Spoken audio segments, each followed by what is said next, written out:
you're at that red X. Hey, everybody. Hi, how are you?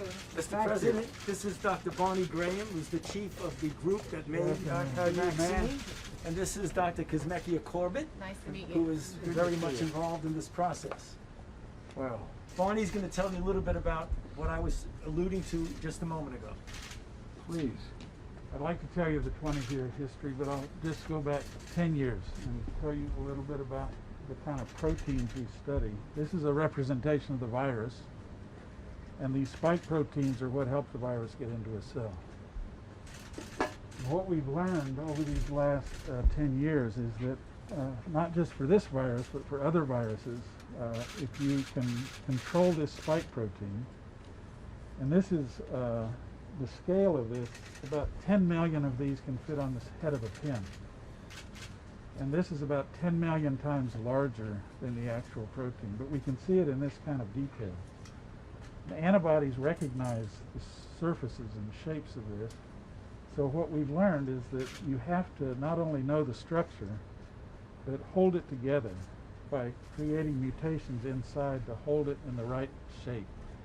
You hold it in the right shape, it becomes a much better vaccine antigen. And since we knew that for other viruses, since we learned that for MERS coronavirus, we were able to rapidly apply those techniques to this virus and get off to a fast start with Moderna. And Dr. Corbett's going to tell you a little bit about this year that we've gone through. So while he just gave you the history for the last 10 years, I'm going to give you the history for about the last year, where, as Dr. Graham and Dr. Fauci like to say, all we needed were the sequences, and the reason for that is because we knew exactly what to do based on what Dr. Graham and us have been doing for the last 10 years. So this is a timeline of what we did. We got the sequences around January the 10th last year, so that is the sequence of the virus that was spreading very rapidly in China. When we got those sequences, because we knew how to make that protein as a very good vaccine, we did that really quickly over the weekend, and by the 13th... Over the weekend. Over the weekend. You know something about working on weekends, right? Not like that. Not like that. Just over the weekend we have... Oh, listen, you'll have plenty of time to do all the things over the weekend the next 4 years.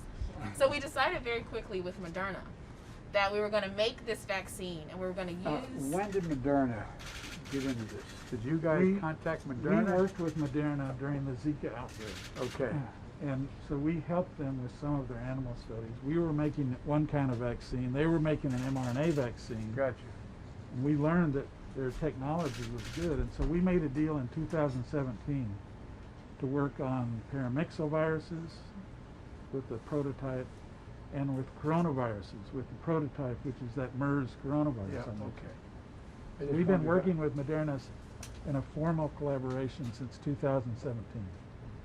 Yes, and the coronavirus team in particular has been working with them in how we call it here in an academic fashion, where we were asking really basic questions about how to make vaccines for coronaviruses, the other coronaviruses like MERS or SARS. And so that's why we were trusting in our collaboration, and it allowed us to move very quickly to make an mRNA vaccine for this coronavirus that was spreading. And so what our team does is, in order to go to the clinic, you have to say, does this vaccine at least do what you think it might do in person in a very small animal like a mouse? And so we got the vaccine here. I think actually I was told that I was one of the first people to open a vial of the vaccine. And we immunized about 200 mice. And then about 2 weeks later, on February the 18th, we got our first results back from a mouse. So what you see here... What the mouse had to say? The mouse had to say, looks like we got a vaccine. And that's what that yellow says. So those two sides over here are mice that do not have any vaccine at all. You can see that this plate shows that they have no antibodies. Whereas all of these mice have antibodies in their blood. So all you can do is you can put a spot of the antibody or their blood on this plate, and this plate reads how much antibody is there. The brighter the yellow, the better. So imagine how we felt when we saw that bright yellow. And I'll let Dr. Graham tell you a little bit about what we're doing kind of I actually like to think that I'm responding to a second pandemic with all of the variants. It seems like we're working just about as hard as we were last year. But Dr. Graham is going to tell you a little bit about what we're doing in that regard. Yeah, so I just want you to know that when we first made that protein on January 31st, it was right here on this bench. And when that ELISA plate was run, it was done right here on this bench. So you're in the place where some of this stuff happens. You've heard a lot about these variants, and we're all concerned Yes. about them. And I showed you the spike protein. There's other spike proteins on that screen. And they're just representative of where some of these things have come up in the different countries. And what we mean by variants is this protein is made up of 1,200 amino acids or more. And each time one of those things changes, it can be a new variant. So this virus will accumulate changes, and you see the little red spots on the screen. Those are some of the amino acids that have been changed. So as this thing accumulates changes, you can imagine that some of these surfaces might change, and so antibodies may not see it as well anymore. But I want you to look at the right side, because that is a spike protein, and we're showing you multiple antibodies binding to it in different places. So it can bind on this knob over here. It can bind to this part up here that reaches out and grabs the cell. And it can bind at different angles. And so when we give the vaccine that's like this, it makes antibodies to the entire surface. So one red spot or two red spots or even 9 red spots are not going to lose efficacy, because the antibodies have a lot of places to bind. Gotcha. It may eventually lose efficacy, but I think we're okay for now until additional mutations accumulate. And it's probable additional mutations will accumulate, isn't it? Or is it? Unless we can keep people from spreading the virus. Every time the Yeah. virus enters a new person, it has a new chance to adapt and Yeah. select, and we have to get the virus load down. That's why we say we want to vaccinate as many people as we possibly can, as quickly as we possibly can. That's why your 100 days of getting 100 million is really important, because if you don't allow the virus to replicate, it's not going to mutate. Well, we're at a position now where I was talking with Jeff. We've been pushing really, really hard with manufacturers to significantly increase in the time frame. Jeff, what do we buy by June? How much We'll do we have have? 400 million doses by June, which is enough to vaccinate 200 million Americans. And then you ordered another 200 million doses Yeah. to be delivered this That's summer. the best way to stop mutations. No, I realize that one, and one of the things is that, you know, it's amazing how quickly things change in terms of people's perceptions, mine included. I know just a little tiny bit about this because I worked with that guy on cancer issues for a long while, because he started with Cancer Institute. Anyway, but what I didn't realize was just how much of the vaccine we were going to have to actually get produced. And it's one thing to have the vaccine, it's another thing to have vaccinators to put it in people's arms. And it's really turned out to be a gigantic logistical issue for us. And I can say, I don't mean as a criticism, just an observation. When we've been in office now 3 years, no, 3 weeks. It just feels like It 3 seems years. like 3 years. But what happened is that we were led to, if you ever hear anybody talking about transitions between presidents, it's really important. Because we didn't have any access to the transition, as you know, Doc, we talked about it. And so we thought, and we were led to believe, there was a lot more vaccine available than there was. And when I said in the first 100 days, I guaranteed and I promised that we would get 100 million shots in people's arms.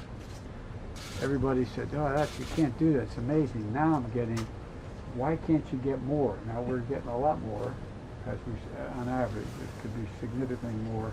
But to get to the place where these guys legitimately always ask me is, when will we have enough vaccine to get 300 plus million people? And even though we've increased by close to 600 million promises of the vaccine, we're going to be in a position where it's going to be, it's not going to be by the end of the summer. And so all the Americans who are looking for it, and that's why I keep listening to you talking about when we could theoretically reach enough of the saturation of access that we slow down the spread. And so, but this is it's an amazing. And by the way, every department's jumping in. Defense Department over there, they jumped right in like they did with dealing with Ebola before in Africa. They're probably going to have literally over 10,000 vaccinators. They're picking people up all over. People are coming out of retirement, stepping up. Yep. But it all started here. Hey guys, let's go. How worried are you about the variant? Well, we talked about the variants, and I'll let, rather than Joe Biden, the lawyer, explain the variants. I think I understand it. I think it's important that Doc, you talk about the variants and what we're anticipating and what we think the situation is going to be. The 117, that's the UK variant, that we feel the modelers are going to tell us it's going to be dominant by the end of March. The vaccines that we have now look pretty good against being able to prevent infection and certain disease. The South African variant is a little bit more problematic. It diminishes the capability of the vaccines to induce the viruses, the antibodies that would suppress it. But it doesn't completely eliminate it. And we know that from studies with other vaccines in South Africa where it went down to maybe 50% efficacy, but it was very good in preventing severe disease. In fact, there were no hospitalizations or deaths. Bottom line is we take it seriously, we're following it, and if necessary, we're able to make boosts that reflect the variants in question. Are you upset with the state of the rollout before you got here, Mr. President? No, I'm not. I think, look, these folks have been absolutely amazing. What I was upset with is not having all the facts that were available to the last outfit that we did not know. So we were under the distinct impression there was significantly more vaccine available to begin to be distributed, that it was a distribution problem, which it is and was, but that wasn't the main problem. It was having enough, and then getting, you know, there's a big difference, the logistical difference between having a vaccine sent to the States in bulk and refrigerated and having vaccinators with the paraphernalia to put it into a vial and stick it in someone's arm is a very different and logistical problem, difficult problem. So there's the vaccine, there is the access to the vaccine in terms of how you get it where it has to be. That is a giant logistical issue. We're solving that now. For example, we are, as of, was it today, Jeff, we're making sure that all these federal systems, community health centers. Community health centers that are federally run, we are getting them, what day? Are we getting Starting them? next week. Starting next week. And pharmacies start today. And the pharmacies start today. We thought, by listening, at least my team did, between the time we were elected and the time somebody recognized we were elected, that we thought that was well underway, that the drugstores were beginning, you know, all the places, the Walmarts of the world were ready. But it turned out they weren't, and so it's been a hell of a learning process. But you have done an enormous, every other scientists I've talked to across the board have said the idea that within less than a year you come up with a vaccine to function,